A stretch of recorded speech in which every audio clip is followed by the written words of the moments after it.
Hey guys, in part 2 we'll be programming Batman and all his moves.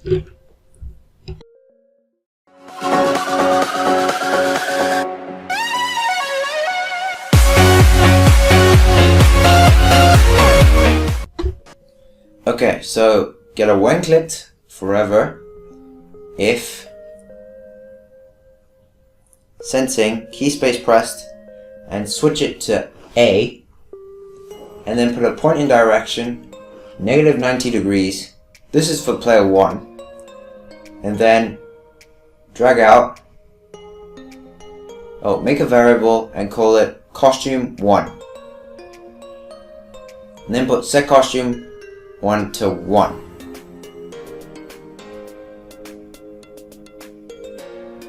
Alright, so find the first walk animation and set the costume 1 to the same number as the costume that your first walk animation frame is in. And change costume 1 by 1, and then put a less than and put costume 1 in the first box, and put a whatever your first costume for running is, and put set costume to that costume, and find your last walking frame. Mine is 57, and then make a equals to and put whatever your last frame is, and then set it to 43, which is my first frame, and then copy and paste it and make it for your right, which is going to be D for the first character. So now I'll put a when clicked forever, and then put a switch costume to costume 1. So now he should be walking. Now get a when clicked forever if key space pressed. I'm going to put Q,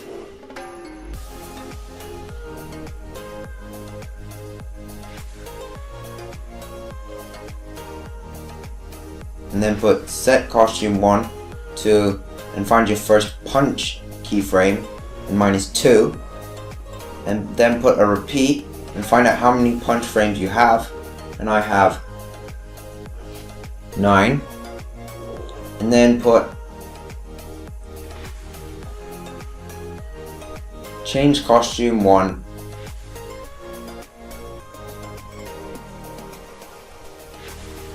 next costume, and then set costume 1 to 1.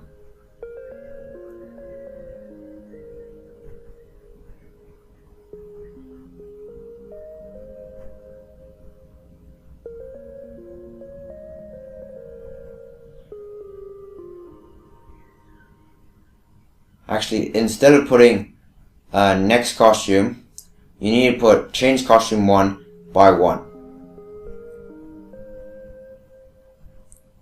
And then put back underneath the set costume 1 to 1.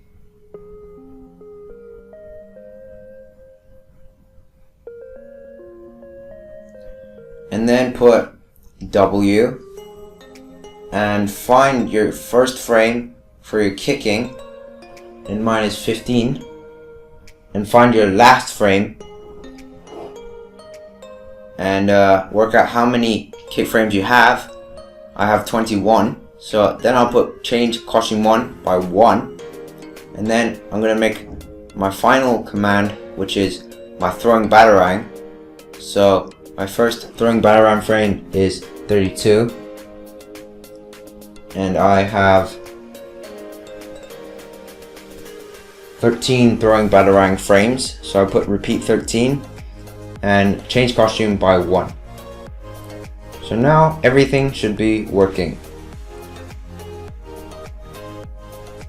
Now I'll put a broadcast, and we're going to make a new message and put batarang.